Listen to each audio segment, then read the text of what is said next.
টাঙ্গাইলের ধনবাড়ীতে ৭ আগস্ট ২০২৫ বৃহস্পতিবার বিকেল ৩টায় ধনবাড়ী আলিয়া মাদ্রাসার হলরুমে বাংলাদেশ মাদ্রাসা জেনারেল টিচার অ্যাসোসিয়েশন বিএমজিটি এর দ্বিবার্ষিক সম্মেলন অনুষ্ঠিত হয়। বিএমজিটি এর ধনবাড়ী উপজেলা শাখার আহ্বায়ক মোহাম্মদ নাজিমের সভাপতিত্বে সদস্য সচিব মোহাম্মদ ইউনুসের সঞ্চালনায় পবিত্র কোরআন তেলাওয়াতের মাধ্যমে অনুষ্ঠান শুরু করা হয়। অনুষ্ঠানটি উদ্বোধন করেন বিএমজিটি এর সিনিয়র সাংগঠনিক সম্পাদক ও জেলা সম্পাদক মোহাম্মদ এলিন তালুকদার।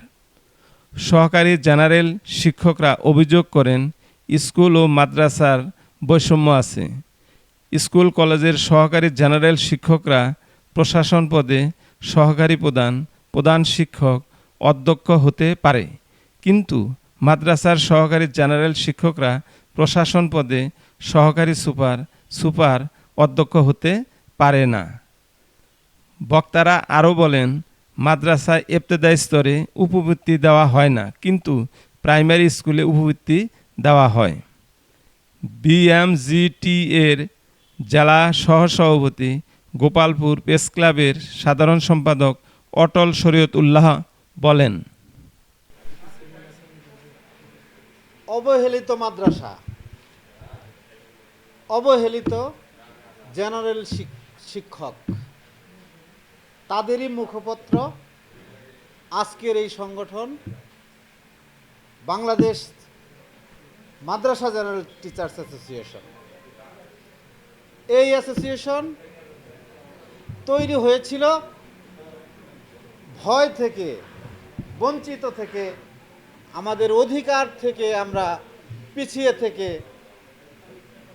যখন কোনো ভয় মানুষকে ঘিরে ধরে তখনই মানুষ একত্রিত হতে থাকে, তখনই মানুষ আন্দোলনে সক্রিয় হতে থাকে।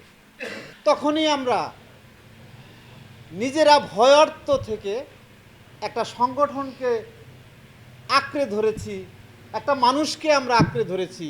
সে হলো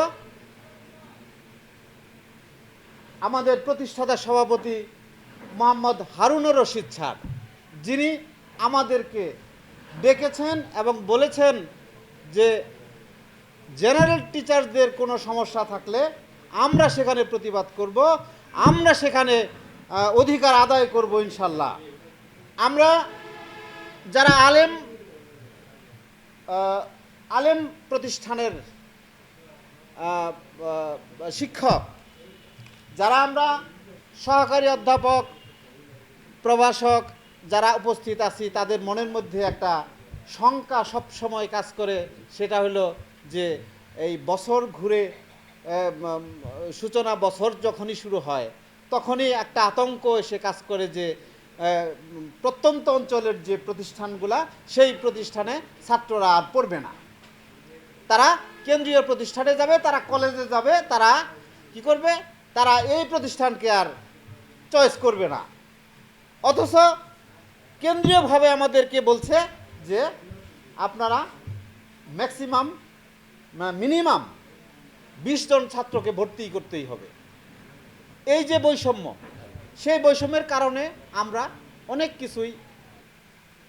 প্রিয় শিক্ষকবৃন্দ, আমাদের সাথে আজকে এই জায়গায় উপস্থিত হয়েছেন, মানে প্রধান অতিথির সাথে সফর সঙ্গী হিসাবে আছেন আমাদের ওয়ার্ড বিএনপির সভাপতি খন্দকার বেলাল, স্বেচ্ছাসেবকের যুগ্ম সম্পাদক মনসুর, রণলা সাহিত্য সংসদের সাধারণ সম্পাদক বিশ্বজিৎ চক্রবর্তী এবং টাঙ্গাইলের সাংবাদিক যারা লিড করে তারা এই জায়গায় উপস্থিত হয়েছেন।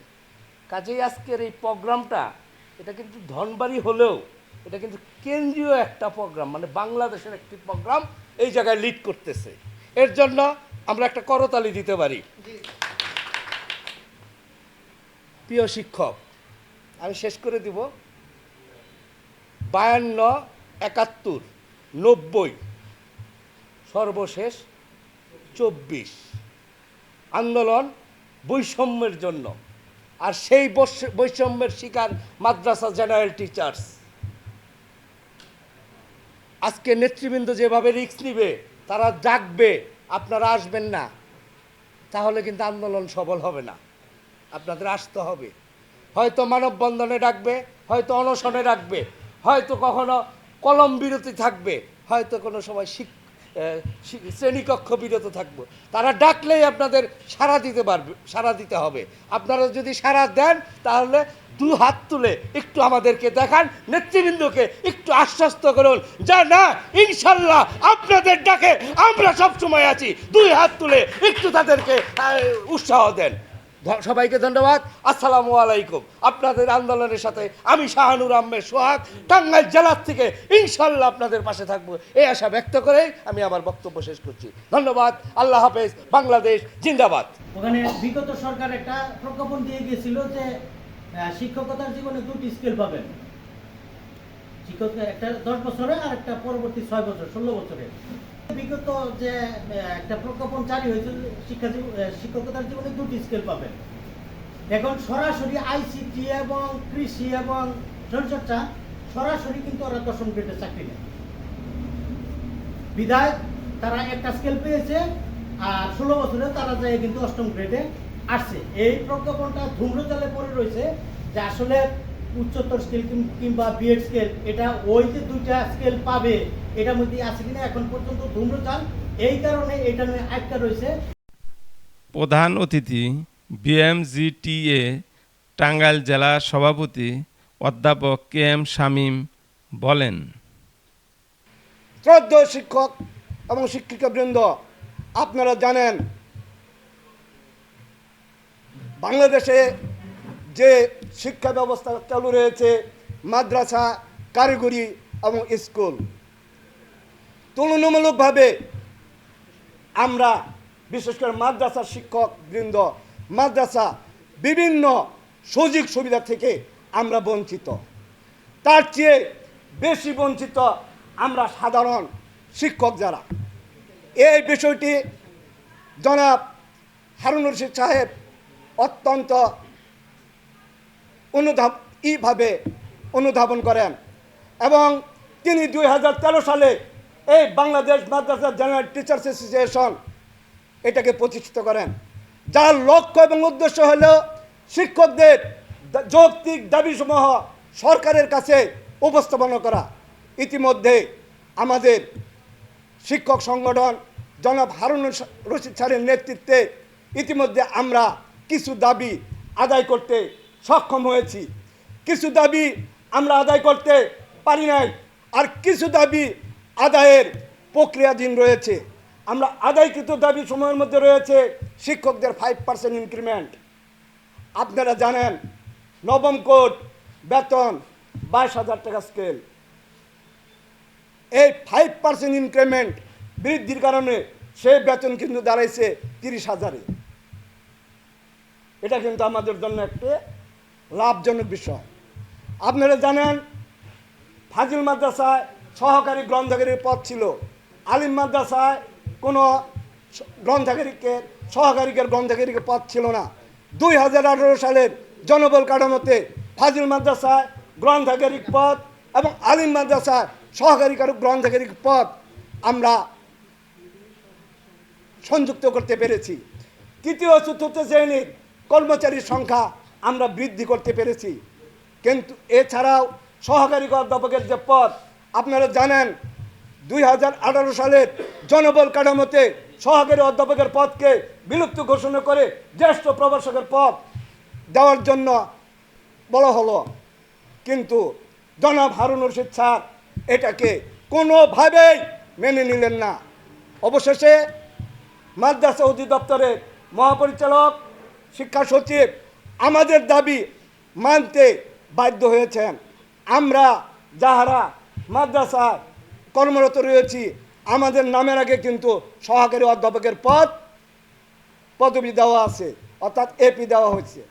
8ম গ্রেড সাধারণ শিক্ষকদের 8ম গ্রেড আমরা কাজ করে যাচ্ছি। ইতিমধ্যে আপনারা জানেন কৃষি, ফিজিক্যাল এবং তথ্য, এই 3টি বিষয়ের শিক্ষকদেরকে 8ম গ্রেড দেওয়া হচ্ছে, বাকি শিক্ষকদেরকে 8ম গ্রেড দেওয়া হয়নি। আমরা এটার জন্য আমরা কাজ করে যাচ্ছি। আমরা কাজ করে যাচ্ছি এএফটির জন্য, যে এএফটি নিয়ে স্কুল কলেজের শিক্ষকদেরকে হয়রানি করা হয়েছে, মাদ্রাসার শিক্ষকদের যাতে হয়রানি না হয় এই বিষয়ে জনাব হারুনুর রশিদ স্যার এবং মহাসচিব ফিরোজ আলম সাহেব যথাযথভাবে যোগাযোগ নিরবিচ্ছিন্নভাবে যোগাযোগ অব্যাহত রাখছে। এসি বদলি, সে বদলি কি সার্বজনীন বদলি, ইন্ডেক্সধারীও বুঝি না, কমিটির নিয়োগও বুঝি না। আমাদেরকে বদলি সার্বজনীন যেতে হবে। যদি কেউ যেতে চায়, যদি কেউ বদলি হতে চায়, তাহলে সেক্ষেত্রে বদলিকে সার্বজনীন করতে হবে।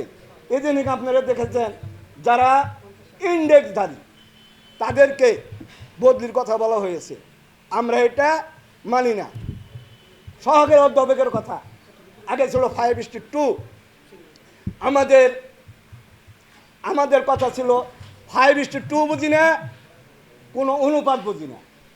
একজন প্রভাষক 12 বছর চাকরি করার পর তার অটোমেটিক সহকারী অধ্যাপক হবে, 16 বছরে সহযোগী অধ্যাপক হবে।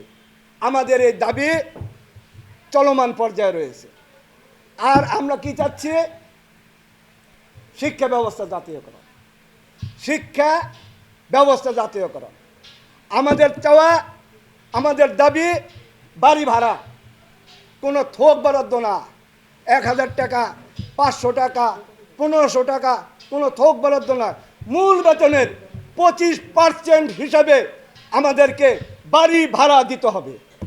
4 জন পরিবারের জন্য, 5 জন পরিবারের জন্য আমার মেডিকেল দেওয়া আছে 500 টাকা। এই 500 টাকা মেডিকেল দেওয়া মানে কি? আমাদের সাথে ফাইজলামি করা, আমাদের সাথে প্রহসন করা।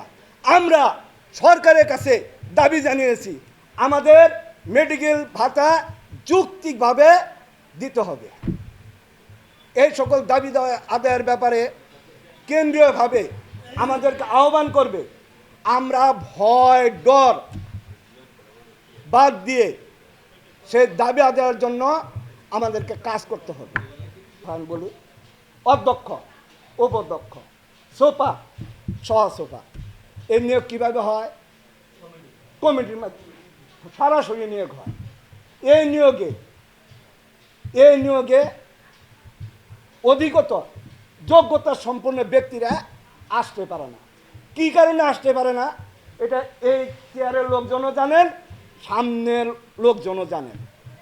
আমাদের কথা স্পষ্ট কথা, government school, government college, primary school এই প্রতিষ্ঠান পদায়নের পদ যদি পদায়নের মাধ্যমে শূন্য পদ পূরণ করা যায়, তাহলে বেসরকারি শিক্ষা প্রতিষ্ঠানে স্কুল কলেজ মাদ্রাসার ওই প্রতিষ্ঠানের পদ পদায়নের মাধ্যমে পূরণ করা কেন যাবে না? আমাদের দাবি অধ্যক্ষ, উপাধ্যক্ষ, সুপার, সহসুপার যোগ্যতার ভিত্তিতে অ্যারাবিক এবং সাধারণ শিক্ষায় যারা শিক্ষিত তাদেরকে পদায়নের মাধ্যমে এই পদ শূন্য পদ পূরণ করতে হবে। বাংলাদেশ মাদ্রাসা শিক্ষা বোর্ড, বাংলাদেশ মাদ্রাসা শিক্ষা বোর্ডের এবং বাংলাদেশ মাধ্যমিক এবং উচ্চ মাধ্যমিক শিক্ষা বোর্ডের আমার জানা মতে বুঝমান হওয়ার পরে থেকে শুনতেছি আকাশ পাতাল ব্যবধান করে বৈষম্য সৃষ্টি করে এই শিক্ষা ব্যবস্থাকে বারবার ধ্বংস করার পায় তারা বিভিন্ন সময় বিভিন্ন সরকারও করেছে এবং এলাকাবাসীও করেছে। কিভাবে করেছে? একজন শিক্ষার্থী মাদ্রাসায় ভর্তি হতে গেলে জেনারেল শিক্ষকের পক্ষ থেকে বলা হয় ওইখানে কোনো শিক্ষা ব্যবস্থা ভালো নাই, ওইখানে যাওয়া যাবে না। আরেকদিকে এখন পর্যন্ত আমরা এই জেনারেল টিচার অ্যাসোসিয়েশনের মাধ্যমে আমাদের নেতৃবৃন্দ বলে গেছেন যেহেতুগুলো সাফল্য এসেছে, এই সংগঠন যদি না থাকতো এখনো এই মানদাত্তারা আমলের মতোই এই বাংলাদেশ মাদ্রাসা শিক্ষকদের জীবনযাপন করে যাইতে হতো। আজকে আমরা সাফল্যের দ্বার প্রান্তে এসে পৌঁছে যাচ্ছি। ইনশাল্লাহ আগামীতে যদি বাংলাদেশ জাতীয়তাবাদী দল ক্ষমতায় অধিষ্ঠিত হয়, বাংলাদেশ মাদ্রাসা শিক্ষা বোর্ড যা বাংলাদেশ মাধ্যমিক শিক্ষা বোর্ডের মধ্যে কোনো তফাৎ আমরা কথা দিচ্ছি রাখবো না। অত্যন্ত লজ্জার ব্যাপার, অত্যন্ত ধিক্ষারজনক ব্যাপার। বাংলাদেশের যতগুলা দাখিল মাদ্রাসা রয়েছে, একটা মাদ্রাসার মধ্যেও এই আমাদের ইফতেদায়ী মাদ্রাসার ছাত্রছাত্রীদের বৃত্তি প্রদান করা হয় না। একটাই তার মেহারি মির্জাফরি কাজ হতে পারে না, বৈষম্য হতে পারে না। আমি এই নেতৃবৃন্দকে বলবো, আগামী দিনের অল্প দিনের মধ্যেই আমাদের এই আন্দোলনের মধ্যে সম্পৃক্ত করতে হবে। এই দুস্থ শিক্ষার্থীদের আমরা অবহেলিত রেখে আমরা দাখিল মাদ্রাসায় ছাত্রছাত্রী কখনো বৃদ্ধি করতে পারবো না। সভাপতি সমাপনী ভাষণে বলেন, বিএনপি যদি জাতীয় নির্বাচনে সরকার গঠন করতে পারেন তাহলে স্কুল কলেজ মাদ্রাসার বৈষম্য দূর করা হবে। বর্তমানে এমপিওভুক্ত শিক্ষকরা অবসরের ভাতা পেতে 2-3 বছর সময় লাগে, তা কমিয়ে 6 মাসের মধ্যে শিক্ষকরা যাহাতে অবসর ভাতা পান তার ব্যবস্থা করা হবে। পরে বিএমজিটিএ ধনবাড়ী উপজেলা শাখার মোহাম্মদ নাজিম উদ্দিনকে সভাপতি, মোহাম্মদ ইউনুস ইসলামকে সাধারণ সম্পাদক করে কমিটি গঠন করা হয়। ধনবাড়ী আলিয়া মাদ্রাসার হলরুম হতে মোহাম্মদ মোশাররফ হোসেন, গণমানুষের আওয়াজ।